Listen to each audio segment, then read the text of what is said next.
So, General Manager Howie Roseman drove out to Pittsburgh to watch the Pittsburgh UNC game. Basically, get a look at Kenny Pickett and Sam Howell. Let's get into Friday's rant, guys. What's up, Eagles Nation? What's going on in the NFL world? How you doing, Division Rivals? This is Stephen Hyder, Gate City Sports Channel, where the cerebral NFL fan comes for about 10 minutes of daily content.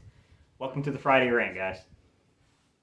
Let's get into this one. So, Kenny Pickett. I don't have anything against Kenny Pickett, guys. I mean, I know Max Brown came on my channel. Max being a guy that was a former Gatorade All-American, played at USC, transferred out to Pittsburgh. You know, he played with Sam Darnold at USC, and then he actually saw Kenny Pickett as a very young prospect in Pittsburgh before he left. That's what I'll say about Kenny Pickett, man. What concerns me about Kenny Pickett is what I know about the Eagles organization.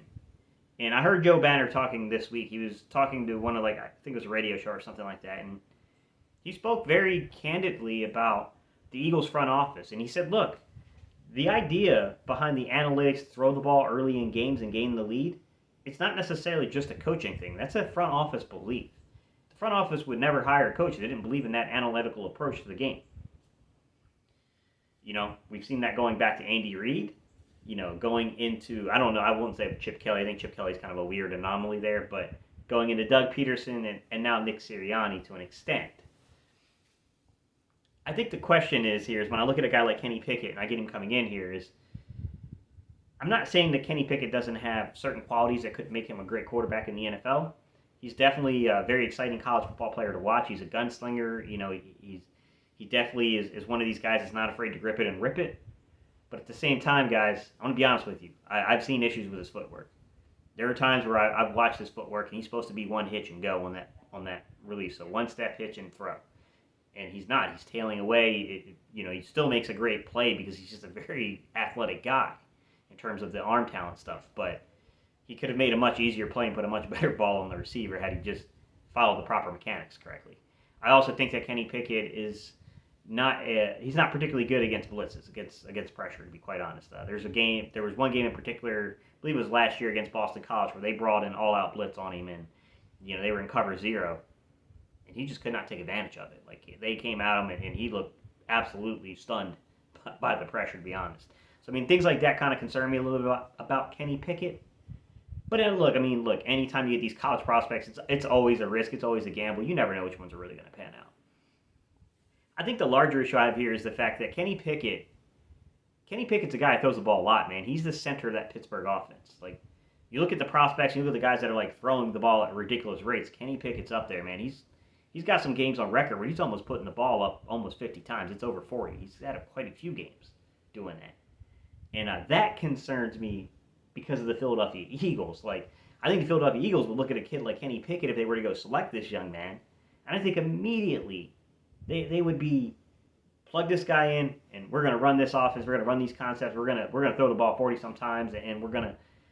I just think things would get out of control quickly. I do. I think from a balance of the offense approach, things would get out of control quickly with the Philadelphia Eagles. And you still have a young quarterback that still has to learn defenses. There's a lot going on there. You're basically resetting everything all over again. The other issue I have, I'm going to be honest, guys. How many freaking quarterbacks are you going to get in a decade, guys? Come on, man. Since post-McNabb. Look at how many quarterbacks we've gone through, guys. Kevin Cobb. You guys remember Kevin Cobb? Kevin Cobb, man. Michael Vick. Nick Foles. I won't include Sam. I won't say Sam. Well, Sam Bradford is for. I won't say butt fumbler because Mark Sanchez really didn't count. He was never thought of to be a starter, right? But you got four guys right there. Then you got Carson. Then you got Jalen. So if you move on and we make a decision to go in another direction with quarterback, man, we're looking at 7 quarterbacks in a 10 to 12 year span, guys. That's a lot. That's too much. It's ridiculous, to be quite honest. Far too many quarterbacks. At what point do we got to call a spade and say that, hey, man, we need to learn how to evaluate talent in drafts, and we need to learn how to develop? Because, yes, we've made bad decisions. DK Metcalf and J.J. Arcega-Whiteside, big mistake, right? Justin Jefferson and Jalen Reagor, big mistake. With that said, it doesn't mean that you still shouldn't be developing the guys that you did select, and we shouldn't be getting more production out of them, even if they don't live up to be DK Metcalf or Justin Jefferson. They should still be productive. That's the part that bothers me, is I'm looking at this from the overall offense perspective, and I don't see development. And then I'm looking at this from the quarterback perspective of, being potentially on the seventh guy in like a decade. And it's like, come on, man. At what point are we developing guys? At what point are we doing anything, man? Like, it just concerns the crap out of me because, like, when I look at it and I see things that are going on, it concerns me that we're so quick to move on to the next guy, and this town just does not have the patience to develop guys. And I'm not saying that Jalen Hurts is the guy or is not the guy. It's hard to say off of the little bit of sample size we have and the things that are going on, right? On one hand, there are things that Jalen Hurts does in this pocket that, look, man, most dudes can't do it. Just going to be honest with you guys. I mean, you go back to that play where Joey Bosa crashed inside and then they brought a blitz. The Chargers brought that blitz and Boston Scott got blew up. Jalen Hurts' ability to escape that play and keep the play alive that's not something every quarterback in the league can do, man. That's a situation where I'm really concerned with a guy like Kenny Pickett, to be quite honest. Then you go back, there was a play, I think it was in the second quarter, to where he had pressure and he had to step up into the pocket, then he had to slide right and he had to get outside of that. Like, there are plays he makes that, yes, he leaves the pocket too soon sometimes, where he should be making a read and throwing the ball instead of leaving the pocket. With the good comes the bad. With the good comes the bad, guys. I mean, they moved Brian Johnson down from the press box to the sidelines to work with Jalen Hurts, and there's been incremental improvements in Jalen Hurts' game. We gave him a running game. We put him under center. We've seen play action passing developing, and look, that connection between him and Devontae Smith last week, that looked pretty promising to me. That looked like something to keep trying to see if you can build upon. You still need to find other ways of getting. You can't do that every single down, guys. We understand that, but it's something. There's something there. You got something positive to take away, which is not something we've had the entire season, especially offensively. There's been a lot of kind of, ebb and flow and waves of things, but never really a completeness to anything outside of just the thumping of Detroit through the running game. I don't know what you do. I can't say that I had the answer for you. Who can honestly say that? Because they're full of crap.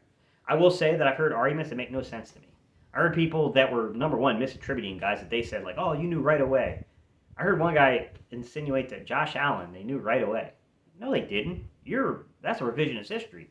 Josh Allen was pretty bad his first year. He had some really bad footwork issues he had to work on.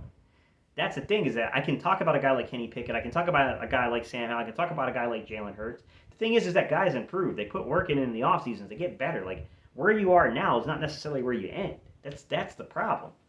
So, I disagree with people on that one. Josh Allen was not a star right from the beginning.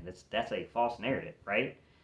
You look at Aaron Rodgers and you say, that guy was a star right from the beginning. Was he? Because Green Bay doesn't agree. How long did it take him to even put him in a game? Think about that, guys. How long did he sit behind Brett Favre learning NFL defenses and learning NFL coverages? Yes, he wasn't necessarily taking active game reps against them, but he was seeing the film.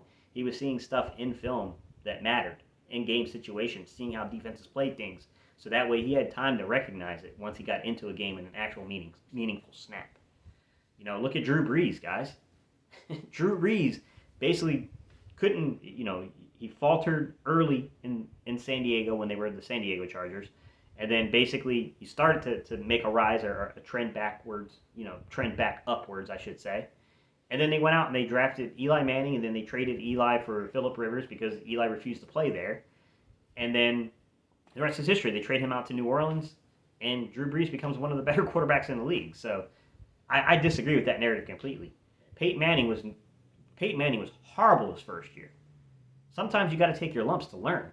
That's why I don't understand the concept where people judge a rookie quarterback and they say, like, dude's trash. Like, he's trash currently. He doesn't understand the nuances of NFL coverages yet. That doesn't mean that's where he's going to end. I think people make a lot of bad assumptions with that stuff. It's kind of funny at times, to be honest.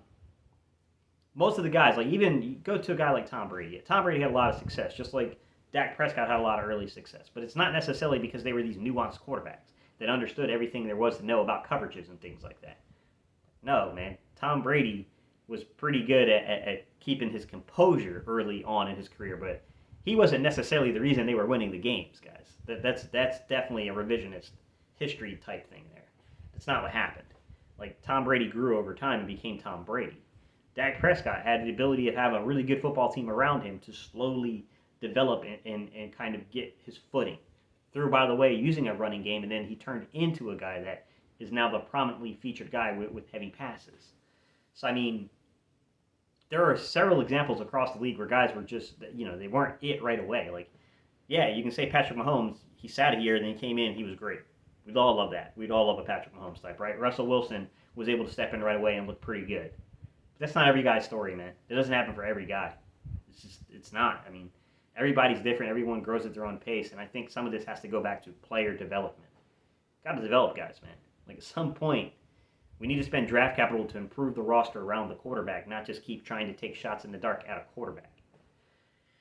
All right, guys, I appreciate y'all's time and attention. Leave your comments down below. Let me know what you feel. Let me know what you think. And I'll catch you guys on the next video.